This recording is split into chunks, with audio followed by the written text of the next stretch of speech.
Busco una historia. Busco una biografía. Busco un libro. Capítulo 23.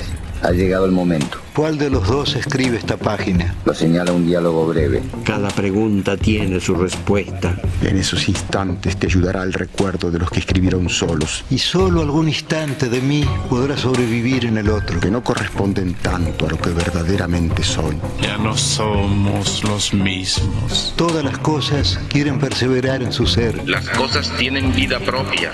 ¿Y cómo sabe usted de qué color veo yo las cosas? Hay un ojo de fuego sentado en mi mesa. Y me basta cerrar los ojos para deshacerlo todo y recomenzar. Pero esas páginas no me pueden salvar. Solo el arte de los otros artistas te salvan esos momentos. El arte debe ser como ese espejo que nos revela nuestra propia cara. La máquina de escribir voces. Hay una imagen que resume los pasos de este hombre. Era del 18 de junio de 1967, en el Festival de Monterrey. Jimi Hendrix está arrodillado, su guitarra Fender está en llamas. Él con sus manos aviva el fuego. Tres de esos elementos están en la vida de Ricardo Mollo: la Stratocaster, Hendrix y el fuego. En Ricardo, sin fuego, quizás no hubiera habido Hendrix. Y sin Hendrix, quizás no hubiera habido guitarra. Jimi dijo que envolvió en llamas su Fender porque sacrificó lo que más amaba. Si uno le es fiel a su guitarra, la recompensa es inconmensurable. Mollo le fue fiel, tan fiel que hoy disfruta de esa recompensa. La guitarra era su destino, un destino marcado a fuego. Título: Ricardo Mollo, un laburante, por Julio Leiva. ¿Tenés otra pasión aparte de la música?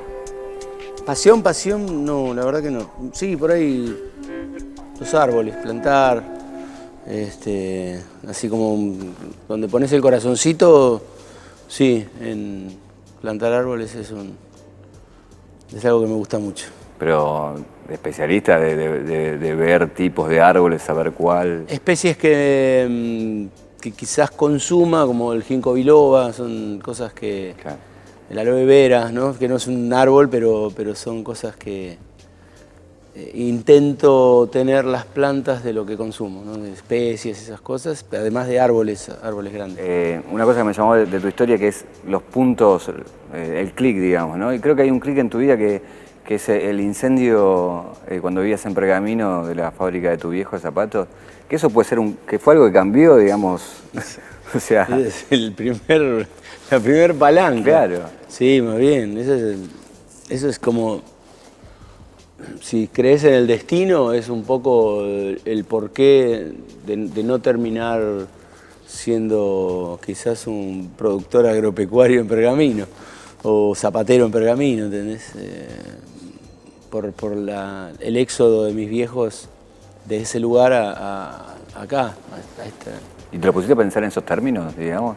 Sí, lo que hubiese sido mi vida si no pasaba eso. No, pero sí el tema del recurrente del golpe traumático, ¿no? De los 4 años en un hecho de lo más infeliz que te puede pasar, que se te incendie tu casa y la fuente de trabajo de tu viejo y de hecho se llevó todo, ¿no? Se llevó una situación social de amigos, de parientes, viste, casi todos mis parientes están ahí por la zona. Claro. Y el destierro es una cosa que para una persona grande por ahí encuentra las palabras para ubicar eso, pero para un chico de 4 años es difícil ponerle palabras a esas sensaciones que quedaron ahí. Yo tengo muchos recuerdos de esa época, entonces quiere decir que hay como un antes, hay un espacio, no te digo ni en blanco ni en negro, pero hay un espacio que tengo que terminar de acomodar, ¿no? De hecho, hace poco estuve en mi casa natal, ahí en Pergamino, y la casa está, de afuera está como igual. Y entonces, cada vez que paso por la zona, por cuestiones que tocamos así, medio que tenemos que agarrar camino en Ruta 8, por ejemplo, entonces entro a Pergamino a ver cómo está la casa. ¿Y qué te pasó por vos cuando te paras enfrente de lo que fue tu casa? No, y te baja todo lo que tenés como recuerdo. El último viaje, iba con los chicos y le digo, che, paramos un cacho, que era temprano, por suerte eran tipo las 5:30, 6 de la tarde. Y paramos.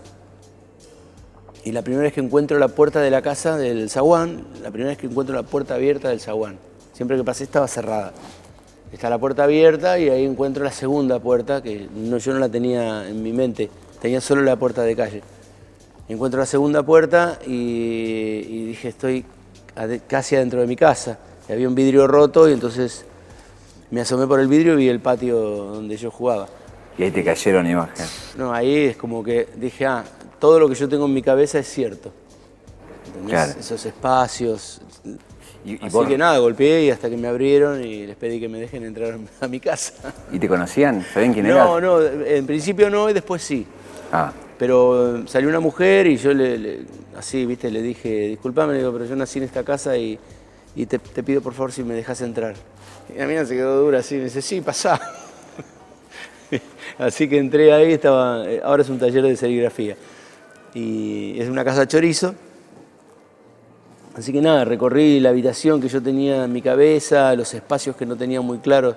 Sí tenía clara la habitación que daba a la calle, pero bueno, se me armó un poco más ese imaginario que tenía, ¿no? Es loco que alguien tiene en la cabeza algo que no sabe si es cierto o no, y cuando vas y llegas al lugar confirmás que era todo cierto. Claro, es muy fuerte el registro que uno tiene de chico, ¿no? La fotografía del espacio donde yo jugaba, porque era mi espacio.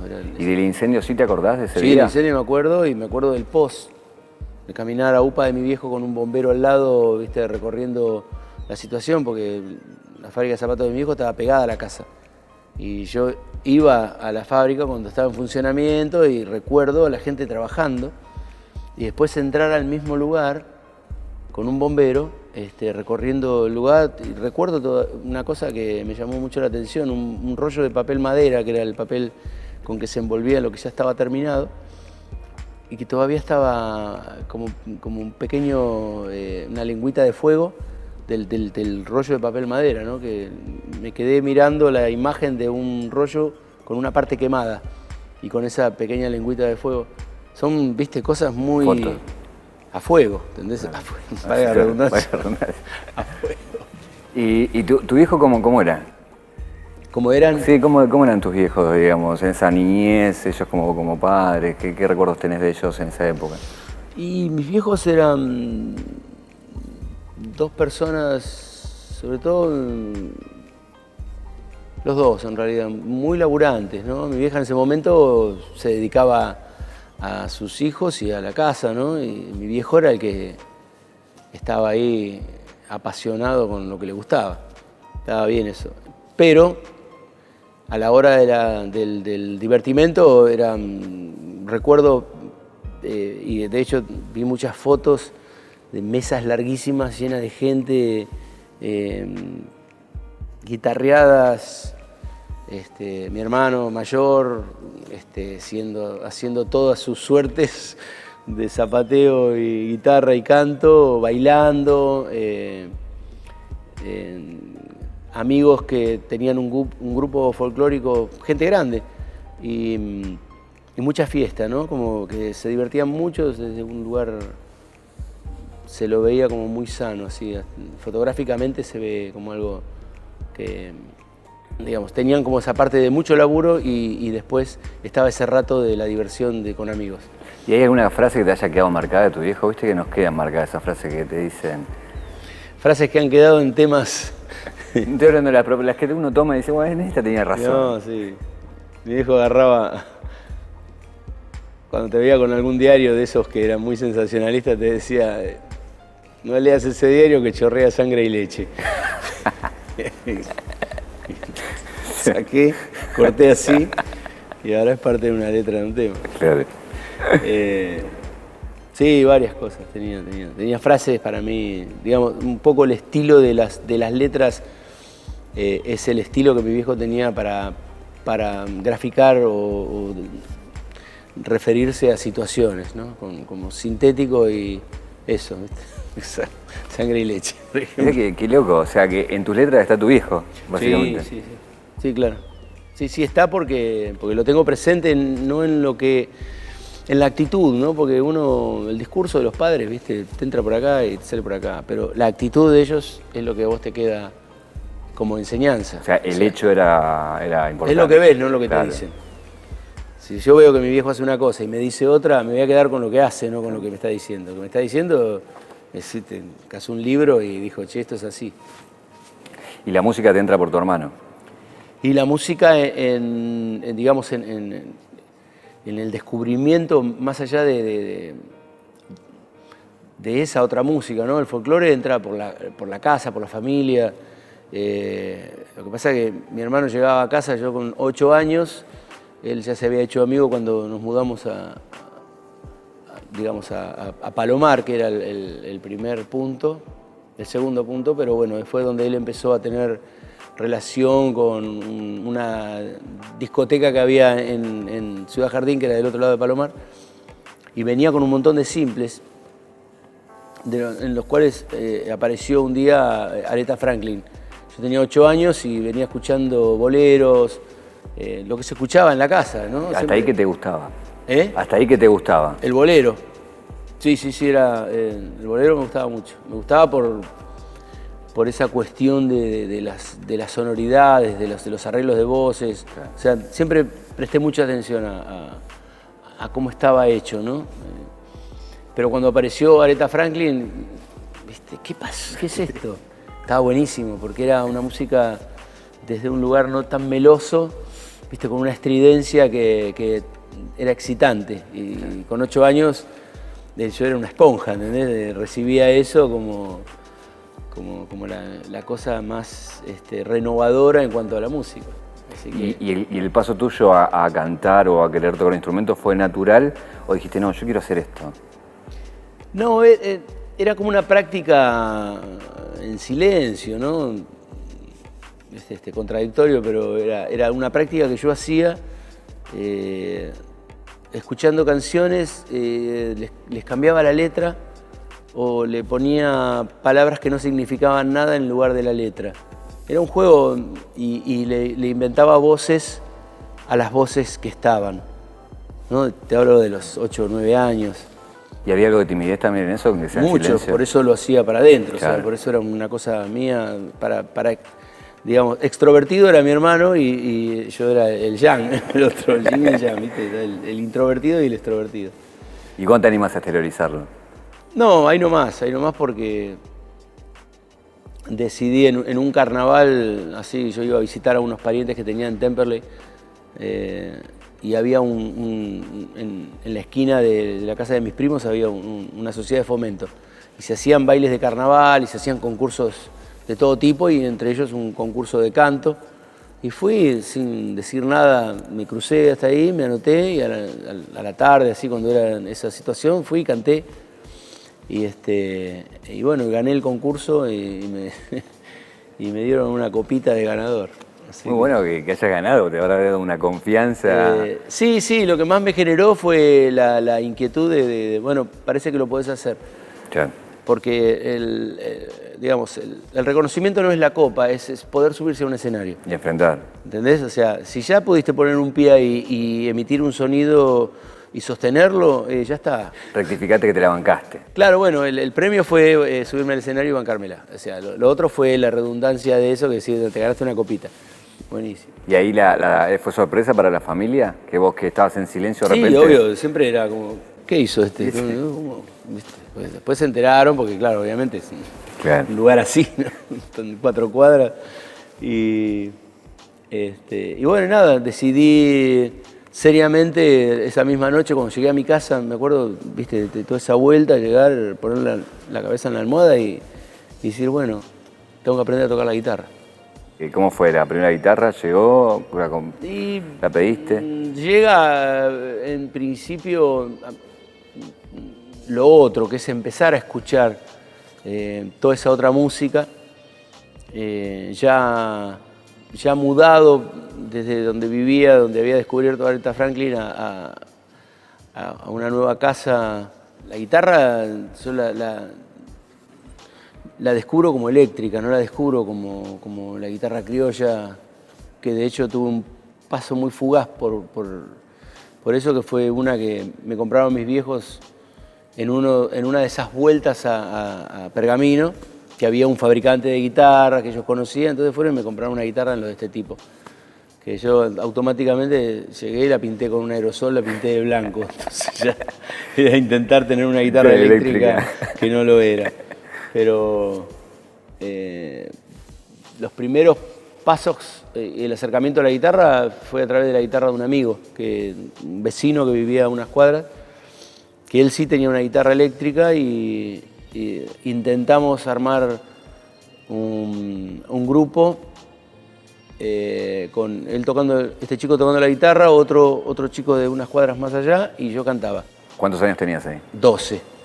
¿Tenía nombre el grupo? Ellos ya le habían puesto nombre a eso, que se llamaba Cinto Ancho. Es tremendo, el nombre hoy sería un éxito. Hoy es buenísimo. Es verdad, hoy es buenísimo. Muy bueno. Sería un grupo de estos de King of Lion, alguna cosa así. ¿Llegaron a tocar con público? ¿Llegaron a tocar? Llegamos a tocar en la panadería en un cumpleaños de 15. De la panadera, ¿no? de la hija de la panadera que cumplía 15 y le hicieron una fiesta donde horneaban. Era toda la pared del horno, era todo un espacio, después estaban todos donde iban los carritos con las flautitas. Claro. ¿Y ahí qué te pasaba por la cabeza en cuanto a la música de tus referentes? Ya me imagino que tenías tipos que te admirabas. Sí, ya ahí empecé a escuchar a Santana, a Janis Joplin, y ahí nomás descubrí a Morris y a Almendra. Entonces, cuando le pude poner la parte poética a la música, se me completó una cosa, ¿no? Entonces, Morris fue una de las primeras canciones que aprendí a tocar, fue Escúchame entre el ruido, y que tenía una letra en ese momento y hoy. Y sigue teniendo. Tremenda, una vigencia eterna. Nota al pie 1. La letra de Escúchame entre el ruido, de Morris, dice: un día, la farsanta, nuestra gran sociedad, le dijo 1000 mentiras, lo metió en un corral, le dijo que su sexo él tenía que ocultar. La flor se marchitó, no pudo ver el sol. También le dijo cómo él tenía que pensar, sentir, vivir, amar y ser un ser normal. Después le regaló el caos, la maldad y la publicidad. Por fin lo convenció. Las máquinas fabrican frases para vivir y todos repetimos, sin nunca descubrir que la libertad del hombre no era de metal. La máquina triunfó y el hombre se acabó. Ricardo Mollo, en La máquina de escribir voces. Así que ahí descubrí la música cantada en mi idioma, y eso fue entre lo que escuchaba de Santana, de Jimi Hendrix, de Janis Joplin, Frank Zappa, que apareció ahí nomás, pegado, La Pesada. O sea, te estoy hablando del año 70, 69, 70, que fue el punto entre los 12 y 13 años. Hago un salto en el tiempo. De haber escuchado eso, ¿cómo fue tu primer contacto con Spinetta? Me imagino que... Sí. Imagínate a Luis haberlo escuchado en los dos discos, en Almendra y en el doble de Almendra, días enteros. O sea, yo tenía un grabadorcito donde me había grabado los discos en un cassette. Entonces tenía, en 2 cassettes tenía resuelto esos 3 discos, y llegar a un punto donde te sumergías en las letras y terminabas llorando, ¿no? Porque era muy emocionante eso que provocaba en mí la voz de Luis y lo que decían, ¿no? Me acuerdo de volver a casa, ¿viste? Emocionado de yo salía mucho a caminar con amigos. Imagínate, 12, 13 años, ¿a dónde vamos? Vamos hasta, eran 20 cuadras, 30, ¿viste? Íbamos caminando y volvíamos caminando, y pasábamos por la casa de un amigo, y todo eso con el grabadorcito así, mono, escuchando eso por la calle, ¿viste? Y la verdad que fue hacerte amigo de alguien que no conoces y quererlo sin saber quién, solo por ver una foto, ¿no? ¿Y recordás la primera vez que lo ves y podés hablar con él? Sí, claro. Eso fue en el año 81 habrá sido. 81 yo tocaba ya en esa época tocaba con Rinaldo Raffanelli y teníamos una banda con Juancito Rodríguez, que fue el baterista de Sui Generis y de Polifemo. Y estábamos por tocar en un festival que creo que fue el Barrock. Rino grababa los ensayos y se iba a la casa de Luis y le mostraba los temas y qué sé yo. Y Luis me conoce a través de los ensayos.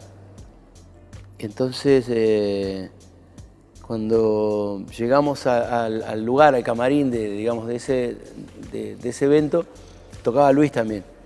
Y entonces le dije a Rino, por favor, digo, presentámelo a Luis, lo quiero conocer. Sí, me dice, ahora cuando venga. Y Luisito con esa generosidad enorme, no sé, tanta, porque es un tipo, para mí un tipo muy generoso. Digo es porque es, no porque era, claro. Sigue siéndolo. Y él se acerca y Rino le dice, Luis es el guitarrista que yo te hice escuchar, y él se acerca y en vez de, decirme, yo soy Luis Alberto, vení arrodillate, me dijo, vos tocas bien, ¿eh? Me dijo, y me desarmó, yo no pude decirle nada más que gracias y me quedé ahí en una situación de agradecimiento eterno, porque se portó humanamente no podía ser más cálido. Después de esa banda de pibes que tocó en la panadería, ya después arrancas con tu hermano y demás, ¿no? Claro. Sí, hay algunos intentos. Ya ahí yo pasé en un rato, no sé cómo, de no tocar la guitarra a tocarla y a tener un trío con el que era guitarrista, que me prestaba la guitarra, pasó a tocar el bajo. Y entonces me prestaba su guitarra para ensayar. Y ahí apareció en el barrio otro baterista que también se llamaba Juan Domingo Rodríguez. Era Juan Rodríguez y estaba Juan Domingo Rodríguez porque Perón le había regalado la casa al padre. Entonces no se quedó. El hijo se llama Juan Domingo. Y con Juancito y con Titi armamos ese trío que fue el primer intento de hacer una música nuestra, ¿no? Sin letras, nadie cantaba, era instrumental. Y bueno, ese fue el primer intento. Después hubo otras situaciones hasta que un día vuelve mi hermano, que siempre andaba por ahí, y caía en casa, así como la gran sorpresa, volvió Omar. Está vivo. Está vivo, sí. Qué loco.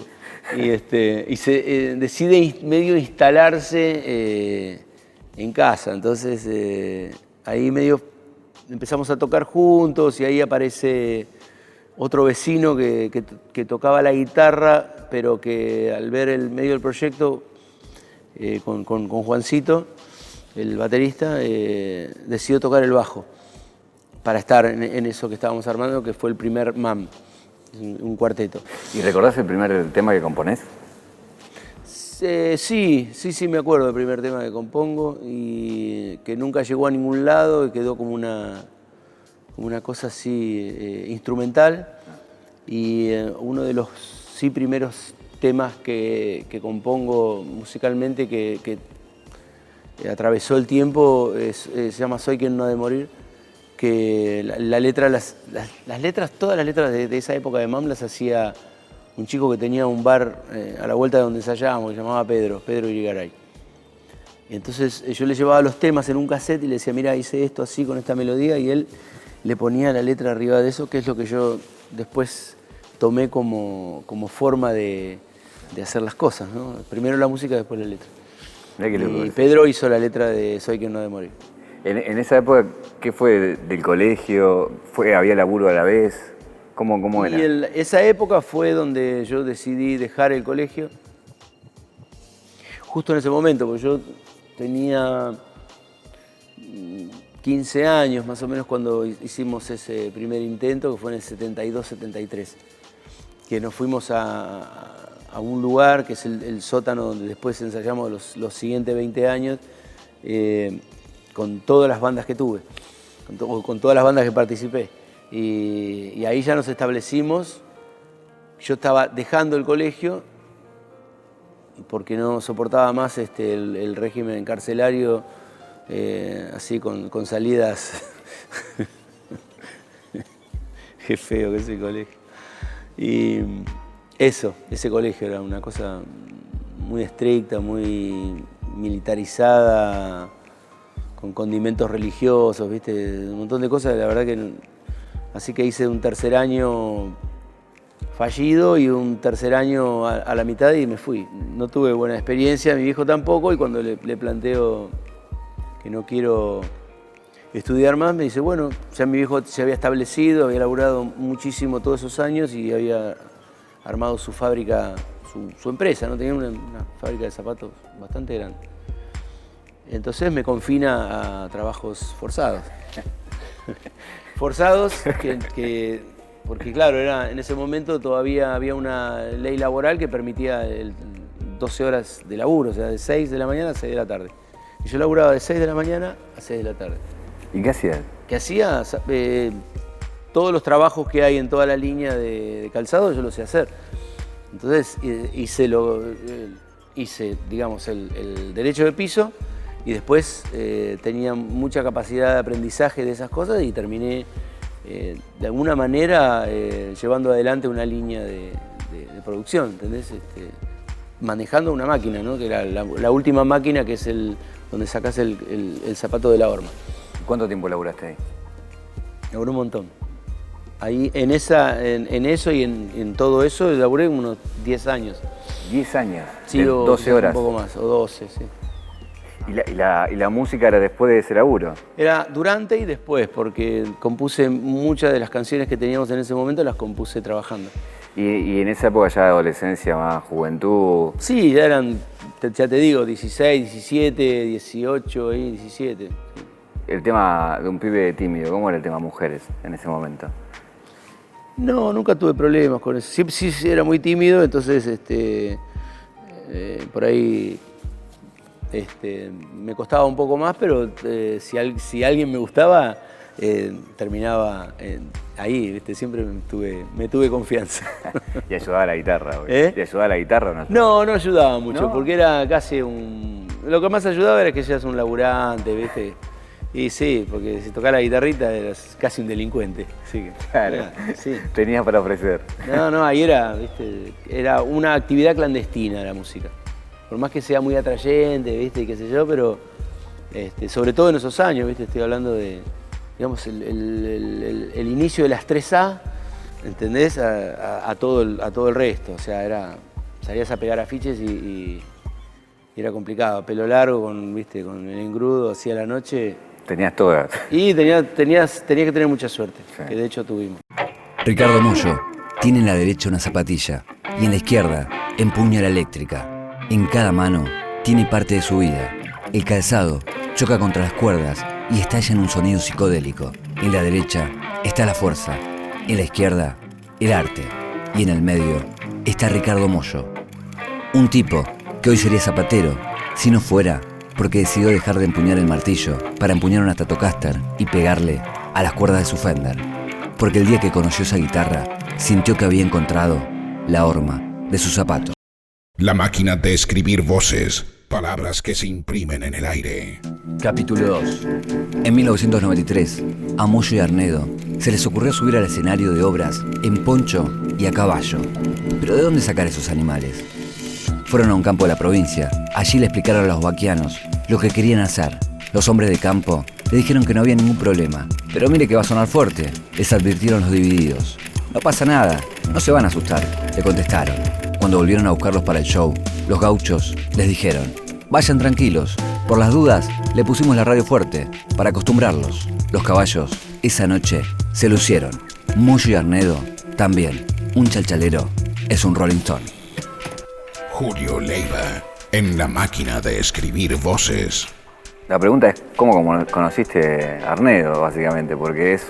¿Cómo conocí a Arnedo? Sí, pues es una historia ya de tantos años. Claro, fue una de los grandes males que soportan los músicos es cuando les toca la colimba, ¿no? O sea, es un momento Y yo me salvé porque era clase 57 y justo Lanuse se le ocurre hacer la colimba a los 18. Entonces la clase 56 y 57 queda en el medio de los 18 y los 20. Y yo no podía creer que haya tenido... No, porque estuve durante 3 años antes pensando cómo iba a ser para salvarme la colimba porque no quería pasar por esa situación de denigración humana, ¿viste? Es una cosa donde vos pasás a ser un trapo y que te enseñan a afanar, que te enseñan las peores cosas, o sea, de toda esa moral y la disciplina, yo no sé qué queda de eso. Lo que sí sé que queda es que te robaron el birrete y tenés que salir a afanar uno porque si no te quedás en cana. Bueno, cuestión que les toca la colimba así al baterista y al bajista, que eran clase anterior. 55 eran ellos, y sí, 55 o 54, no me acuerdo. Y ahí el primero que pira es Juancito, el baterista, que salió de la colimba, ¿viste? Se le habían ido las ganas de tocar y yo me acuerdo que hubo un festival, que fue el último festival que él tocó, que fue en el año, creo que el 75.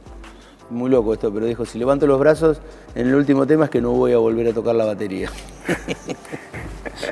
y así fue. Así fue, hicieron vuelta. Estábamos todos esperando que no levante los brazos, hizo así, y dijimos, Juancito no toca más. Y fue terrible, porque en esa época no era, bueno, que venga otro batero. Era parte de la esencia de eso que habíamos hecho entre 4 personas.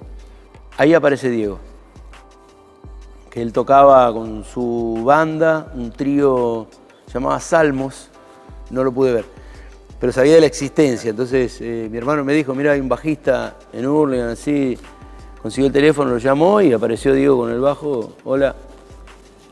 Y ahí empezó la relación. En cualquier proyecto, laburo, pareja, hay que estar con una persona tanto tiempo, Sí. Tener que tener mucho en común y soportarse mucho. Sí, la música. Claro. Y con Diego lo que se dio fue una situación de hablar poco y tocar mucho. Entonces nos comunicábamos a través de los sonidos. Entonces, yo iba a la casa, onda, bien, ¿no? Equipito, tenés un equipo, chufa, tum, tum, tum. Y la charla, en vez de estar, ¿cómo te fue? ¿Viste? Sí, estaba un pim, pim, pim, pom, pom, pom. Pim, pom.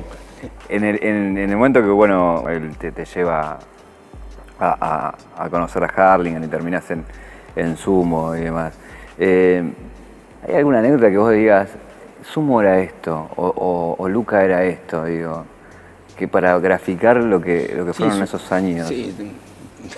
Sumo era para mí la gran escuela de lo que no se piensa y se hace, ¿no? Y Luca era un bebé, era un gran bebé, así gritando por su mamadera. Claro, yo quiero la mamadera. ¿Por qué dijo eso? Por algo lo dijo. Claro. Pero yo lo he visto, porque yo he ido a varios shows de Sumo antes de tocar. Un día que Diego me dice, ya no estábamos tocando juntos con Diego, y ¿qué hace? No, voy a ir a ver a un pibe que vino de Inglaterra, que está en la casa de otro chico de acá de Hurlingham que vive acá y quiere armar una banda, y lo acompañé. Salía de laburar, sí, hecho una porquería con olor a cuero. Y fui hasta la casa y fuimos a verlo a Timmy, que era el amigo de Luca, y yo estaba ahí de casualidad, o sea, en ese momento del encuentro con ese tipo tan raro que estaba ahí. Yo lo recuerdo como si estuviera envuelto como en un humo, así. Tipo que todavía tenía pelo. Y tenía medio como lo que le va quedando a los pelados, ¿viste? Que es como un rulo acá. Claro. Y lo primero que se me vino fue la imagen de Owaki. Y me resultó como alguien muy excéntrico que por ahí tenía ganas de divertirse un rato. Hasta que lo vi en acción y dije, wow, acá hay. Claro, a este tren me subo, digamos. Y cuando yo vi dije, la verdad me gustaría mucho participar de esta locura, porque era wow, estos sonidos, esto que hacen, qué loco y qué interesante, ¿no? Como que para muchas de las personas que yo conocía era una banda de tipos rudimentarios y desafinados, que era un poco la bajada que alguno me hizo de eso, mientras yo seguía pensando que, bueno, pero está buenísimo. Claro. Hay que desafinar así. Ay, claro, mirá qué bien que desafina. Al principio te hablaba de los clics de la vida, y creo que la muerte de Luca es otro que te cambia como el... Sí, yo creo que más que nada el encuentro cultural, musical, ¿viste? Después hay otro clic, claro. Son varios, o sea, el primer encuentro musical era como, ¿viste? Mirá lo que pasa con los mismos instrumentos, cuando uno no piensa en todas sus influencias y deja que salga la música que uno cree que realmente es. Uno es música, entonces cuando dejas salir eso, se generan otras cosas mucho más sinceras, ¿viste? Más con una realidad, eso era sumo, que era como una realidad, ¿viste? Decir, ¿viste? Los tipos son así. O sea, todos encontrar tu sonido propio, digamos. Por eso, pero eso es una de las cosas más difíciles. Más difícil. Bueno, el generador, el descorchador de eso era Luca, ¿entendés? Pelá, ¿viste? Sacá, pelá, ¿ves quién sos? Y ahí aparecieron esas cosas que fueron para mí súper importantes, porque es un antes y un después de eso. Después el antes y el después de la partida, cuando terminó su paso por este mundo y nos dejó a cada uno con lo que cada uno quedó, ¿viste? ¡Pum! Se fue. Bueno, nos quedamos con la copa santa, ¿viste? El otro se quedó con la vela, y, ¿viste? No sirve de nada, pero yo me quedé con lo que él me dijo cuando estábamos por grabar. Yo tenía que grabar algo en el disco Baby Disco y le dije, ¿qué te parece que toque acá? Y me miró y me dijo, tocá lo que te salga. Y yo dije, ¿así? Ah, buenísimo. Apreté un pedal y salió ese sonido que, ¿viste? De alguna manera primero me asustó porque era como, pero esto no lo tocó nadie. Sí, lo tocaste vos. ¿Cómo no lo tocó nadie? No lo tocó nadie de los otros que yo escuchaba, que hubieran tocado en ese tema otra cosa. Y ahí fue como el animarse a hacer uno. Entonces, ¿viste? Eso sí que es importante. Me imagino que debe ser difícil terminar una historia y decir, bueno, arranquemos de nuevo. Pero como nuestra historia, la tuya, sentémonos enfrente, toquemos y vemos que debe ser, digamos, también difícil encontrar ese nuevo sonido de alguien que ya se conoce. Digamos. Es que pasó lo mismo, o sea, se fue Luca, lloramos, pum, Diego se fue para allá, ¿viste? Germán se fue para... Todos se fueron, Petinato se vino a mi casa y empezamos a hacer un duelo de qué pasó, pero musical, ¿viste? O sea, no se hablaba de eso, pero él necesitaba hacer lo mismo que yo necesitaba, que era seguir tocando. Y en esa inercia nos hicimos amigos ahí, o sea, nos hicimos amigos después de la muerte de Luca. No éramos amigos, de hecho, los primeros 2 o 3 meses de tocar juntos yo no lo saludaba, porque me parecía un tipo maleducado. Entonces, como me parecía maleducado, decidí no saludarlo directamente. Tocábamos juntos en la misma banda y no nos hablábamos. Era muy loco eso. Y en un momento cruzamos alguna palabra y empezamos como a reconocernos y a respetarnos. Porque él es un poco irrespetuoso con las personas que cree que puede dominar. Y ahí cuando Lucas se va, nos juntamos un rato en ese verano y en marzo, por ahí, abril, aparece Diego, que se había ido a Córdoba a la casa de un hermano. ¿Y qué hace? Y acá estoy. Yo ya había armado en un sótano que tenía en la casa donde vivía, había un sotanito chiquito. Y me había hecho ahí una cosa con un portaestudio de 4 canales y la guitarra y una batería electrónica. Y nada, apareció Diego, ya teníamos medio armado algunas cosas con el Peti y empezamos a tocar los 3 y no funcionó. No era lo mismo porque había un cortocircuito importante, ¿viste? Con el otro que quería llevar adelante la nave. Y Pettinato en mitad de marzo por ahí se va a España, ya tenía el viaje decidido desde la muerte de Luca, y nomás él ya había tomado la decisión de irse a vivir a España. Así que nos volvimos a quedar con Diego los dos solos y empezamos como, bueno, a tocar, eso. Empezamos a tocar, volvimos a la sala de Palomar, que, viste, después de ese momento es como que quedó, era un lugar muy grande, ¿entendés? Y había muchas personas que ya no estaban. Y nos juntamos ahí y pusimos una tela en la mitad de la sala para achicar y estar ahí. Y nada, nos juntamos con esa batería electrónica y empezamos a armar canciones. Y en un momento le empezamos a poner letras de esas canciones y sin querer fuimos de alguna manera torciendo las cosas hacia el lugar de siempre, hacia el lugar de la música.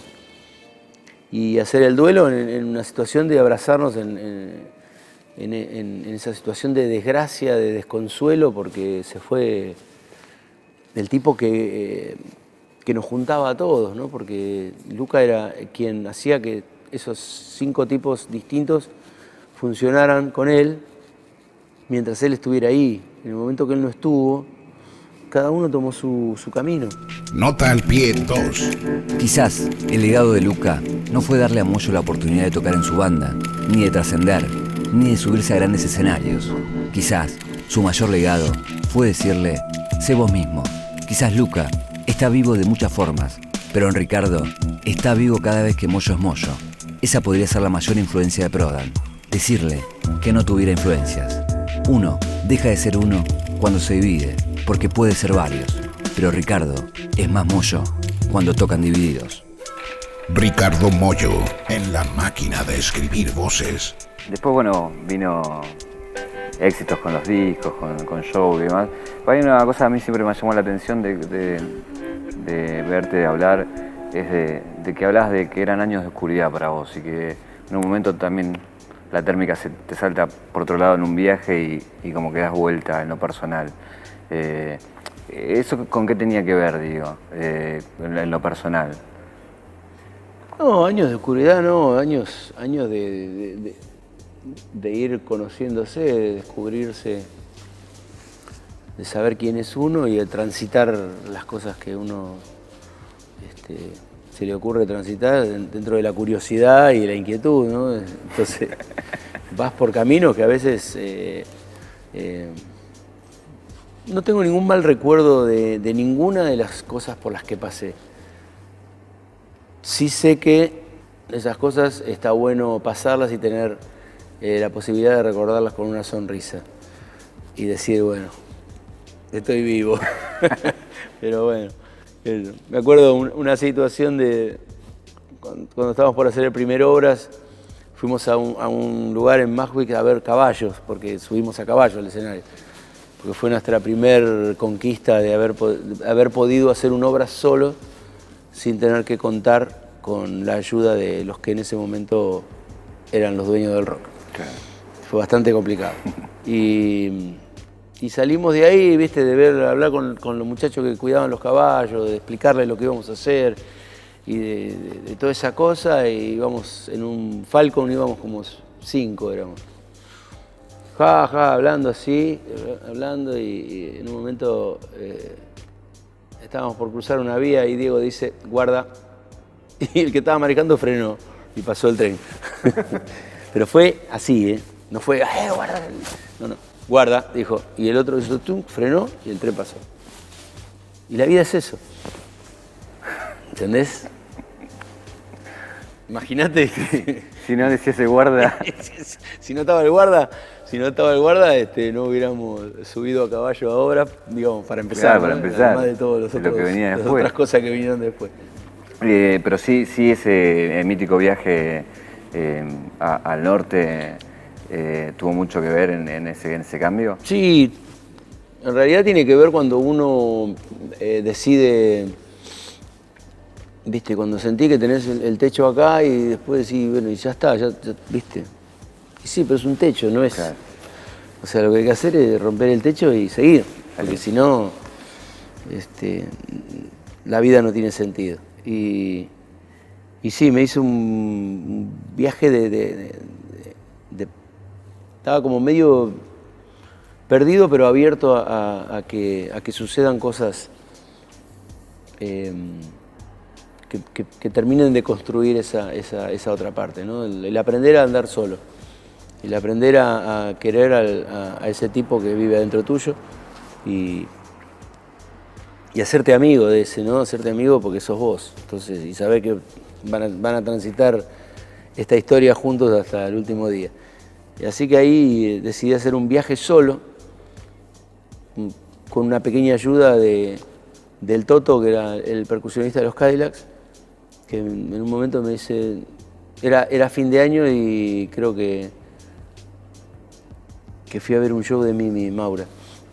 Y me quedé charlando con ellos y me dicen, ¿qué vas a hacer a fin de año? Digo, no, nada, no sé, nada, no tenía ningún plan. Y me dice, pues yo me voy a Cuba a visitar a un amigo, voy a estar unos días allá. ¿No querés venir? Sí. Me fui, el Toto estuvo 2 días y después se fue. Yo me quedé 10 días ahí y me hice amigo de un amigo de él, un cubano que tocaba, y me quedé solo ahí en Cuba y salía todos los días a caminar. Agarraba el malecón y me lo caminaba entero, volvía.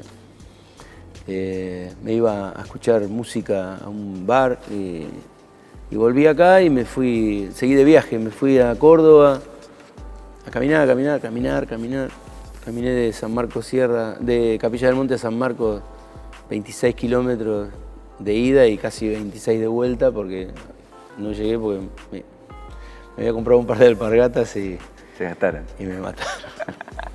50 kilómetros en alpargata no fue la mejor idea.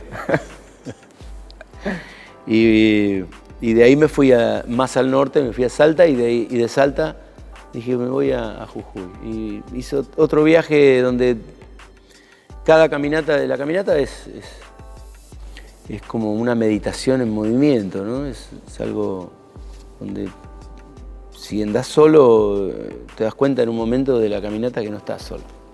Y ahí es tac, el clic. El clic. Sí. Otra cosa que no quería dejar de preguntarte es, hablamos de tu historia como hijo, tu historia como padre, porque digo, buscarse uno mismo, saber quién es, encontrarse con uno, y después ese uno tiene como que guiar a otro, que sí, es parte de uno también, digo.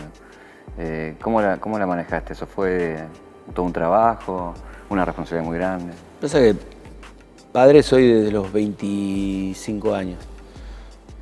Tengo 2 hijas grandes pero claro, uno a esa edad está todavía buscándose a uno mismo y buscando su camino, y a veces te perdés de esa relación más profunda y desde un lugar de más experiencia en cuanto a cómo llevar adelante eso, ¿no?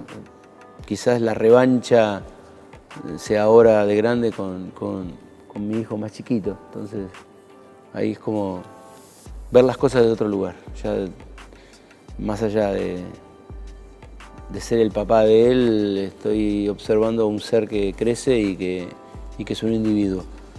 Y una de las cosas de las que no estamos acostumbrados en esta sociedad es a que nos traten como individuos. Siempre nos tratan como un rebaño, y me parece que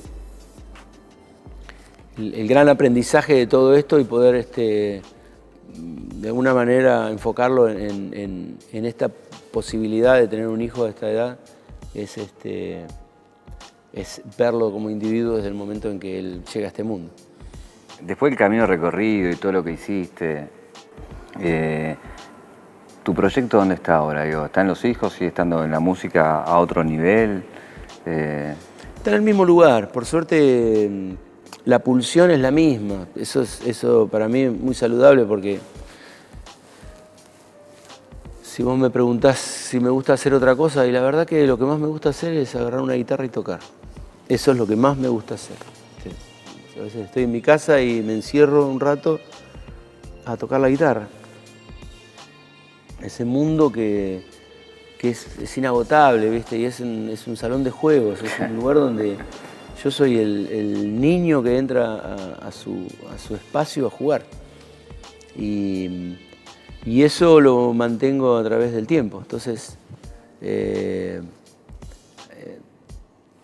todo lo demás es en relación a ese amor, a esa cosa. Cuando uno enfoca en la pasión y todos esos ingredientes, después lo podés volcar en las personas. Si no, hay una situación de frustración o de quizás de cosas inconclusas que no te permite relacionarte con el otro plenamente. Te relacionás siempre con esa condición de que hay algo que tenés como un pequeño agujerito ahí que no le encontraste el módulo. ¿Por dónde sale? Claro. Entonces, para mí la música es terapéutica. O sea, Si alguien escribiera alguna vez una biografía o quizás una autobiografía tuya, ¿qué pensás que sería una buena frase como para titularlo? Un laburante. Claro, porque soy un trabajador de lo que quiero. Entonces, pero desde el lugar más sano de la palabra trabajo, ¿no? La palabra trabajo no viene con trabajo forzado o con trabajo por necesidad. El trabajo es lo que te permite a vos construirte. Es eso, trabajarse uno y construirse internamente para encontrarse más rápidamente. Un laburante tiene puesto un overol que está sucio por el polvo. Con sus manos golpea con la masa y rompe la piedra en 1000 pedazos. Ese laburante es un escultor que destruye para construir, que usa su fuerza para mostrar su parte más sensible, que ve la obra detrás de la piedra. Pero para llegar a esa obra hace falta mucho trabajo. Los laburantes son los que atraviesan las piedras en el camino para convertirse en artistas. Ricardo Mollo es uno de ellos, el que se pone el overol para esculpir esos sonidos que están guardados en su guitarra y en sus cuerdas vocales. Ricardo Mollo, el laburante, el artista, el tipo que es música. La máquina de escribir voces, impreso en Vorterix.